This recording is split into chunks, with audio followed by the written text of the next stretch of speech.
दो बातें आज पकड़ लो। मेरे पास जो कुछ भी है, शरीर, इंद्रिया, मन, प्राण, बुद्धि, चित्त, धन, संपत्ति, मकान, स्त्री, पुत्र, परिवार, ये सब भगवान का दिया हुआ है। मानते हो? अंदर से देखो, भगवान का ही दिया हुआ है। ये भगवान की दी हुई वस्तु मैं भगवान को समर्पित करता हूं। त्वदीयम वस्तु गोविंदम तुभ्यमेव समर्पयामि। हे भगवान, आपके द्वारा दी हुई सब कुछ, नाथ सकल संपदा तुम्हारी, नाथ सकल संपदा तुम्हारी, और मैं सेवक समेत सुत नारी। और रात दिन भगवान का भजन करने की चेष्टा करो। राधा राधा राधा। बहुत कठिन है संसार से मुक्त होना। दो पद्धति में एक तो स्वीकार करना पड़ेगा, या ज्ञान योग और या भक्ति योग। तो भक्ति योग बहुत सरल योग है। इसमें सब साधन भगवान को और सब करण भगवान के है, बस इतना समझना है। सब करण भगवान के हैं, चाहे इंद्रियां हो, चाहे अंतःकरण हो, चाहे पदार्थ हो, बाहर भीतर जो कुछ श्री भगवान की रचना। और मैं भी भगवान का हूं, भगवान का अंश हूं। तो मैं सहित सब कुछ भगवान को समर्पित और भगवान का नाम जप, इस जन्म में पक्का भगवत प्राप्ति हो जाएगी। ज्यादा समझने की जरूरत नहीं। ज्ञान में तो बहुत बहुत समझने की जरूरत है। अगर उसमें चूक हुई तो दूसरा बचाने वाला नहीं, इसमें बचाने वाला है। करो सदा तिनके रखवारी, जिम बालक राखे महतारी। युक्ता कर्म फलम त्यक्त्वा शांति मापनोति नैष्ठिकीम, अयुक्ता काम कारेण फले सक्तो निबध्यते। जो योगी है वो फल का त्यागी होता है, कर्म का त्यागी नहीं। कर्म जो आया उसको किया और फल वो भगवान को समर्पित कर दिया। कर्म भी भगवान को समर्पित कर दिया। पर कर्म त्यागी का मतलब मैं ये कर्म क्यों करूं जब मुझे फल की आकांक्षा नहीं। नहीं, कर्म करना चाहिए। गृहस्थ में हो तो अपने अपने धर्मानुसार जो आपको कर्तव्य कर्म मिला है, विरक्त हो तो अपने अपने धर्मानुसार जो आपको कर्तव्य कर्म मिला है। भगवान ने कहा मेरे लिए कोई कर्म नहीं, फिर भी मैं कर्म करता हूं। सबको कर्म करना चाहिए, पर कर्म फल में भगवान के ऊपर उसको समर्पित कर देना चाहिए। कर्म फल में समान भाव रखना ये योगी का लक्षण है, और कर्म फल में वो कर्म अभिमानी पुरुष का लक्षण कि ये फल मिला, नहीं मिला तो अश्रद्धा हो गई, अशांति हो गई। लेकिन जो योगी है वो सुख दुखे समय कृत्वा लाभा लाभो जया देव। चाहे हानि हो, चाहे लाभ हो, चाहे जय हो, चाहे पराजय हो, चाहे सुख हो, चाहे दुख हो, उसमें समान भाव रखता। क्यों? कर्म फल की आशा ही नहीं की। हमें तो केवल कर्म करने का आदेश था, उसको कर्म किया, शास्त्र सम्मत, फल तो भगवान को समर्पित है। कर्म करना और कर्म फल की त्याग वृत्ति रखना तो तत्काल शांति प्राप्त होना शुरू हो जाएगी। देखो कितना आनंद है। हम कर्म फल चाहते ही नहीं, हमें करना है, हमें भजन करना है, हमें साधन करना है, हमें अपने अपने जो कर्म है वो करने, वो फल की तरफ भगवान देखे। जोई जोई प्यारो करे सोई मोई भावे, अभी शांति। युक्ता कर्म फलम त्यक्त्वा शांति मापनोति नैष्ठिकीम। जितना जलन, जितनी अशांति फल को लेकर के है, कर्म को लेकर सावधानी नहीं है, फल को लेकर है। फल में बोले अब हमें भगवान से अश्रद्धा हो गई तो तुम्हारा ही पतन होगा, भगवान का थोड़ी वहां कुछ होना, तुम्हारा ही पतन होना है। सकाम मनुष्य कामना के कारण फल में आसक्ति हो जाती है, इसलिए वो बंधता है, जलता है, दुर्गति को प्राप्त होता है। देखो, संचित कर्मों के अनुसार प्रारब्ध बनता है और प्रारब्ध के अनुसार मनुष्य का जन्म होता है। और मनुष्य जन्म में जो नए कर्म होते हैं, नए कर्म संस्कार बनते हैं, वो तुरंत उठकर संचित में चले जाते हैं। भोगना तो प्रारब्ध ही पड़ता है, शुभ और अशुभ। कर्म फल की आसक्ति त्याग कर दो तो संचित भी भस्म हो जाएंगे और नए कर्म संचित में जाके जमा नहीं होंगे और प्रारब्ध भोगकर भगवत प्राप्ति हो जाएगी। प्रारब्ध भोगना पड़ेगा, ये कमर कस लो। ये जो तुम्हें कह रहे हैं कि हम नष्ट कर सकते हैं छू छा से, भगवान बोल रहे हैं, जगत गुरु बोल रहे हैं, हम नहीं बोल रहे। प्रारब्ध भोगना पड़ेगा, अवश्य में भोक्तव्यम कृतम कर्म शुभाशुभम। भूल भुलैया में मत फंसो। तुक्का जम जाता है कभी कभी। तुम्हारा प्रारब्ध अच्छा आ गया और तुम हमारे पास आए, तुम्हारा काम बन गया, बोले बाबा से काम बन गया। बाबा से काम नहीं बना, तुम्हारा प्रारब्ध काम बना दिया, तुम्हारा पुण्य काम कर गया। जो कर्म फल की आसक्ति का त्याग कर देता उसके कर्म भस्म हो जाते, भुने हुए चने के समान, फिर बीज नहीं देते, फिर वो बंधन कारक नहीं होते। जैसे भुना हुआ चना है, अब ना उसमें अंकुरण होगा, ना पेड़ होगा, ना उसमें बीज होगा, जड़ से खत्म हो गया, अब उसमें कोई सत्ता नहीं। तो जो कर्म फल की आशा ना रख करके केवल भगवत प्रीत्यर्थ किया जाता है, वो उसे बांध नहीं सकता, उसे जन्म मरण में नहीं पहुंचा सकता। नहीं तो चाहे शुभ कर्म हो, अच्छा कर्म हो या बुरा कर्म, उसे जन्म मरण में फंसा देगा। कर्म फल 4 प्रकार के होते हैं। एक होता दृष्ट कर्म फल, और एक होता अदृष्ट कर्म फल, और एक होता प्राप्त कर्म फल, और एक होता अप्राप्त कर्म फल। दृष्ट कर्म फल कहते हैं वर्तमान में किए जाने वाले नए कर्मों का फल जो तत्काल प्रत्यक्ष मिलता दिखाई देता है। जैसे कीर्तन किया आनंद मिल रहा है, सत्संग किया आनंद मिल रहा है, कोई भूखा है अपना भोजन पवा दिया तत्काल आनंद मिल रहा है, कोई अपने लिए पदार्थ लेने जा रहा, देखा बीमार है उसके पास दवाई की व्यवस्था नहीं, चलो आज हम भूखे रह जाएंगे, पैसा बीमारी में दे दिया, उसमें लगा, तो जो हृदय शीतल हुआ वो दृष्ट कर्म फल, इतना महान कर्म कि तत्काल आनंद प्रदान करता है। और अदृष्ट कर्म फल वर्तमान में किए जाने वाले नए कर्मों का फल जो अभी तो संचित रूप से संग्रहित होता है, आगे जन्म में मिलेगा जाकर के। जो तीर्थयाटन है, दान है, पुण्य है, बहुत प्रकार के ऐसे कर्म है जो अभी आपको नहीं अनुभव में आ गए, वो आगे आपको प्राप्त होंगे। और प्राप्त कर्म फल जो पूर्व के कर्म फलों का प्रारब्ध बन करके आ गया है, शरीर प्राप्त कर्म फल है, प्रारब्ध जैसा वैसा शरीर, वैसे ही कुल में जन, वैसे ही धनवान, संपत्तिवान, अनुकूलता प्रतिकूलता, ये प्राप्त कर्म फल है। पूर्व में जो कर्म किए उससे जो प्रारब्ध बना है वो पहले से निश्चित हो चुका है। अप्राप्त कर्म फल प्रारब्ध कर्म के फल रूप में अब जो आगे आने वाला है, ये भविष्य में मिलने वाले सुख दुख है, जो अप्राप्त कर्म फल है। प्राप्त कर्म फल हो चुका, शरीर ऐसे कुल में जन्मा, शरीर ऐसा है, ऐसा ऐसा धन संपत्तिवान माता पिता मिले या निर्धन मिले, या जैसे अनुकूल प्रतिकूल परिस्थिति जो वर्तमान में मुझे मिली, ये प्राप्त कर्म फल। और जो अब आगे आने वाली है अप्राप्त कर्म फल, ये प्रारब्ध बड़ा भयानक है जो आगे आने वाला है। इसे भयानक को बड़ा मृदुल किया जा सकता है भजन के प्रभाव से, नष्ट तो किया जा सकता है पर भगवत प्राप्ति नहीं होगी। फिर पूरा झोंकना पड़ेगा इसी प्रारब्ध मिटाने में भजन को। प्रारब्ध भी हम भोग ले और भगवत भी प्राप्ति हो जाए, तो भजन से प्रारब्ध जो 100% आपको दुख देने वाला है, वो 10% आके भुगता के 90% नष्ट हो जाएगा, 10% भोगना पड़ेगा और चला जाए। भजन का बड़ा प्रभाव होता है। 12 वर्ष का गलित कुष्ठ 24 घंटे में भुगता के चला गया। 12 वर्ष कहां और कहां 24 घंटे। भजन से अप्राप्त कर्म फल को, जो आने वाला प्रारब्ध है, उसे रोका जा सकता है, उसे कम किया जा सकता है, उसे मिटाया भी जा सकता है। पर जो भगवत प्राप्ति करना चाहते हो मिटाने में नहीं फंसते, वो उसे भोग लेते हैं और भगवान की प्राप्ति करते हैं। ये 4 प्रकार के कर्म फलों में दृष्ट और अदृष्ट ये क्रियमाण है, और जो प्राप्त और अप्राप्त कर्म फल हैं प्रारब्ध के अधीन है। दृष्ट कर्म फल आग्रह नहीं रखना, मिलने पर प्रसन्न या प्रसन्न ना होना। अदृष्ट कर्म फल आशा रखना, प्राप्त कर्म फल में ममता न करना, मिलने पर सुखी दुखी ना होना। अप्राप्त कर्म फल मिट जाए ऐसी आशा न रखना, ये भक्त के हृदय में होता है। चारों प्रकार के कर्म फल भक्त के हृदय में कोई प्रभाव नहीं डाल सकते।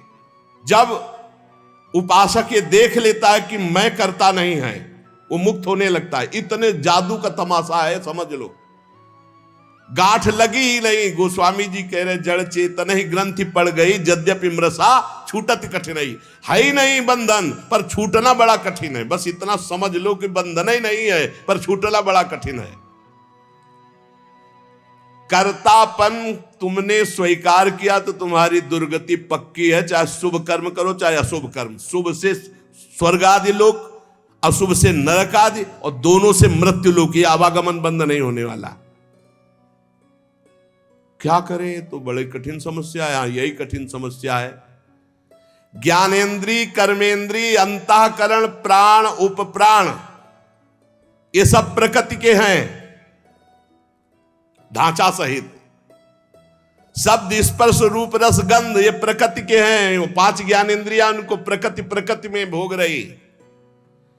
इंद्रियां इंद्रियों में, विषयों में बरत रही हैं। आप इनको देख रहे हैं, दृष्टा हैं, पर आप तन्मयता कर लेते, मैंने देखा, तो फिर उसका दंड भी तो भोग मिलेगा। क्या देखा और कैसे देखा? हमारे द्वारा जो भी क्रियाएं हो रही हैं, हम उनके 2 विभाग देखते हैं, एक अच्छी क्रियाएं और एक बुरी क्रियाएं। बिल्कुल सरल भाषा में आपको बता रहे हैं। जो अच्छी क्रियाएं हैं वो शास्त्र सम्मत है, जो बुरी क्रियाएं हैं वो शास्त्र विरुद्ध है। बुरी क्रियाओं को अशुभ कर्म कहते हैं, अच्छी क्रियाओं को शुभ कर्म कहते हैं। शुभ और अशुभ कर्म ये गुणों से प्रेरित होते हैं। सतोगुण तो शास्त्र सम्मत, रजो और तम मिश्रित या तमोगुण या घोर रजोगुण, ये शास्त्र विरुद्ध आचरण कराएंगे। अब अपने को भगवान की शरण में हो जाना, गुणों की शरण में नहीं। भक्ति का मार्ग, पूरा शरीर, इंद्री, प्राण, उपप्राण सब, हे नाथ मैं आपकी शरण में। ये तो समझ में आ रहा है ना? ज्ञान वाला समझ में ना आ रहा हो तो ये तो समझ में आ रहा है कि पूरा ढांचे सहित, जो इसमें स्थूल हो, सूक्ष्म हो, कारण हो, प्राण हो, उपप्राण हो, इंद्रियां हो, कर्म, जो भी महाराज, पूरा सिस्टम आपकी शरण में। समझ में आ गया? ठीक। अब हमको देखना है कि हमारे द्वारा जो अच्छा काम हो रहा है वो भगवान की प्रेरणा से हो रहा है। जीवन मुक्त होना है तो बात इस बिल्कुल सरलता से समझा रहे हैं। और जो बुरा काम हो रहा है वो हमारी वासना से हो रहा है, उसका हम प्रायश्चित करेंगे, भगवान से क्षमा मांगेंगे। बुरा काम हो रहा है तो हमारी वासना से हो रहा है। इसमें क्या होगा कि अगर ये भेद नहीं तुम रखोगे और कह दोगे जब पूरा समर्पण कर दिया तो फिर आपसे बुरे कर्म उत्साह पूर्वक होने लगेंगे, क्योंकि अंदर का सिस्टम अभी समर्पित नहीं हुआ, बाहर से तो हमने कह दिया। अब अंदर का सिस्टम जब तक समर्पित नहीं होगा तब तक वो फिसल कर बुरे आचरणों में जाएगा। तो हमको क्या करना है? गुण तुम्हार समुझे निज दोषा, और जय सब भांति तुम्हार भरोसा। भरोसा दृढ़ आपका। जब हमसे अच्छे कार्य होंगे तो भगवत प्रेरित हुए, और जब बुरे कार्य हो गए तो हम त्राहिमाम शरणागत रक्षक प्रभु, हमसे गलती हो गई, हमको ऐसी सद्बुद्धि दो कि आगे हमसे ना हो, और सारे कर्म भगवान को समर्पित कर दो। तो जो एक दिव्य ज्ञानी की स्थिति होती है, अहंकार रहित महापुरुष की, वही भक्त की स्थिति होती है। वो भी देह शुद्ध विस्मृत भगवदानंद में डूबता है, और वो देह शुद्ध विस्मृत ब्रह्मानंद में डूबता है। पर दोनों को किंचित मात्र करता भाव जब तक रहेगा तब तक वो आवागमन से मुक्त नहीं हो सकता। एक मनुष्य रेलगाड़ी में बैठा है, ट्रेन चल रही और डिब्बे में दौड़ रहा है। अब वो अपने को कर्ता मान रहा है कि मैं दौड़ करके अगले स्टेशन में पहुंच जाऊंगा, तो मूर्खता ही है ना, क्योंकि ट्रेन चल रही। ऐसे ही गुणों का चक्र चल रहा है, सतोगुण, रजोगुण, तमोगुण।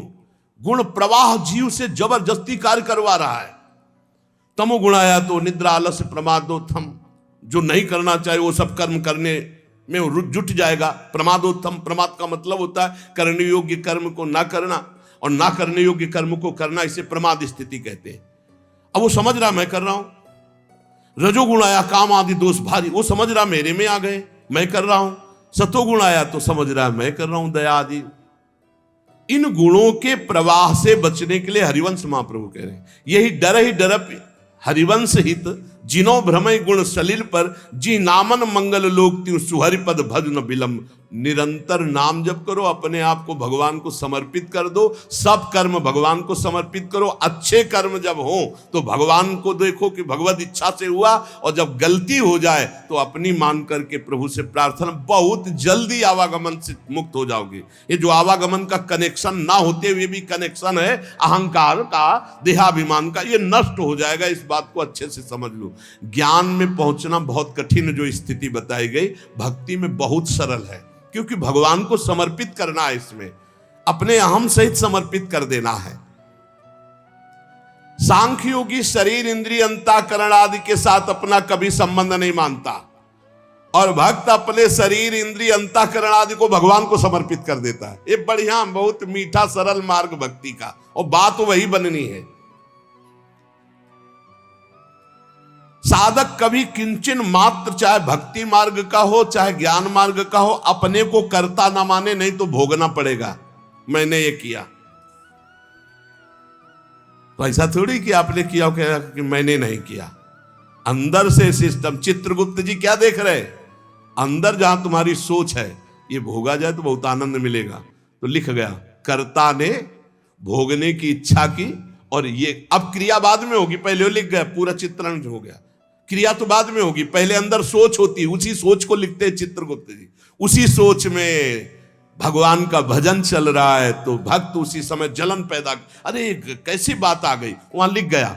ये रुचि पूर्वक नहीं, उसकी रुचि नहीं थी, अरुचि पूर्वक, तो उसमें समाधान मिल जाएगा। अंदर की बात लिखी जाती है। साधक कभी किंचन मात्र भी अपने में कर्तापन की मान्यता न करे, जितना अंश रखेगा कर्ता भाव का उतना बना रहेगा। अपने में कर्ता भाव ना रहे, चाहे वो ज्ञान मार्ग का साधक हो चाहे भक्ति मार्ग। भक्ति मार्ग का साधक कैसे बोलता है, श्री जी की इच्छा से आज परिक्रमा हो गई, श्री जी की इच्छा से आज ऐसा, आज श्री जी की इच्छा थी कि दर्शन करने जाए तो बिहारी जी के दर्शन कर आए। श्री जी की इच्छा, अपनी इच्छा को, अपने कर्ता भाव को प्रभु के चरणों में मिला देता है। भगवान की इच्छा, प्रभु की इच्छा, एक मार्ग तो पकड़ लो, हर कर्म समर्पित, कहीं भी कर्ता भाव नहीं, कहीं भी अभिमान की बात नहीं, मैंने देखा मैंने किया नहीं, प्रभु की इच्छा से देखा, प्रभु की इच्छा से हो गया। अपने कहीं करता नहीं, अपना तो प्रभु के चरणों में समर्पण। अब देखो, ब्रह्मण्याधाय कर्माणि संगम त्यक्त्वा करोति यः, लिप्यते न सा पापेन पद्म पत्र मिवाम्भसा। जैसे जल में कमल का फूल रहता है, एक बूंद पानी नहीं, ऐसे वो भक्त, ऐसे वो ज्ञानी संसार में रहता है, एक भी कर्म का फल नहीं। कर्माणि श्रुति बोधितानि नितराम कुर्वन्तु कुर्वन्तु मा।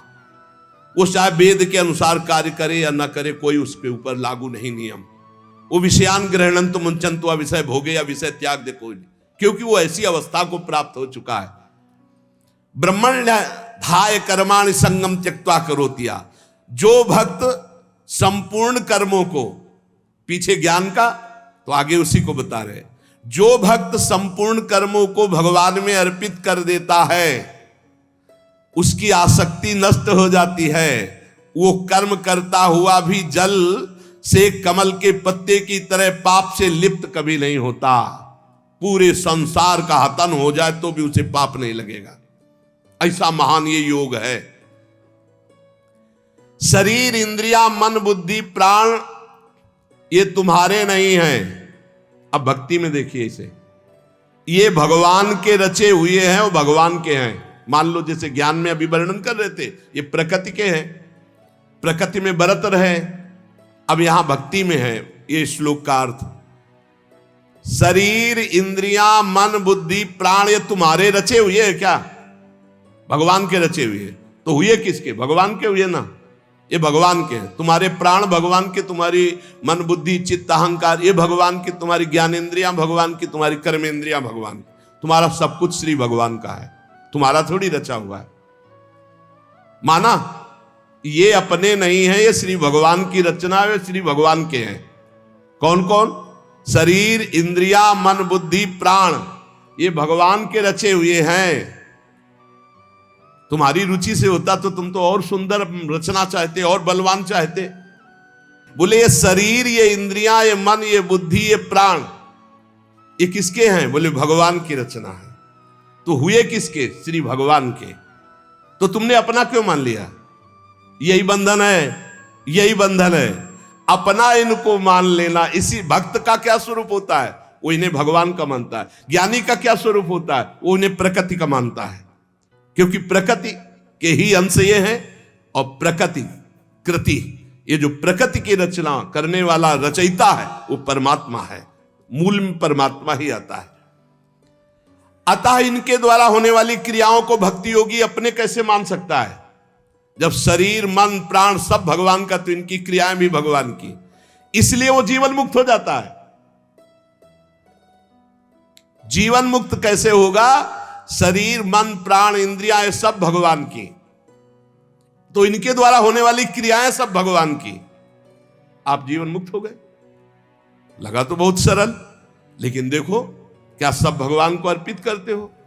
क्या जब आपके अंदर प्यास लगती है तो आप ये सोचते हो भगवान पानी पीना चाहते हैं? जब आपके अंदर भूख लग रही, मेरे हृदय में बैठे हुए भगवान पाना चाहते हैं। जब आपके अंदर विकारात्मक भाव है, तब आवे कि ये दुष्ट कहां से दुर्वासना दबी रह गई, अभी ये भगवान की नजर में नहीं पड़ी, इस हृदय में कहीं दुर्वासना, हे नाथ हे करुणामय इस दुर्वासना को हटाओ, ऐसे भक्ति में चला जाता है। ये सब भगवान की, सारी क्रियाएं भगवान की, तो आप कौन है? आप भी श्री भगवान के। हो गया काम। शरीर इंद्रिया मन बुद्धि प्राण सब भगवान के, इनकी क्रियाएं भगवान की, और मैं भी भगवान का, मुक्त हो गए।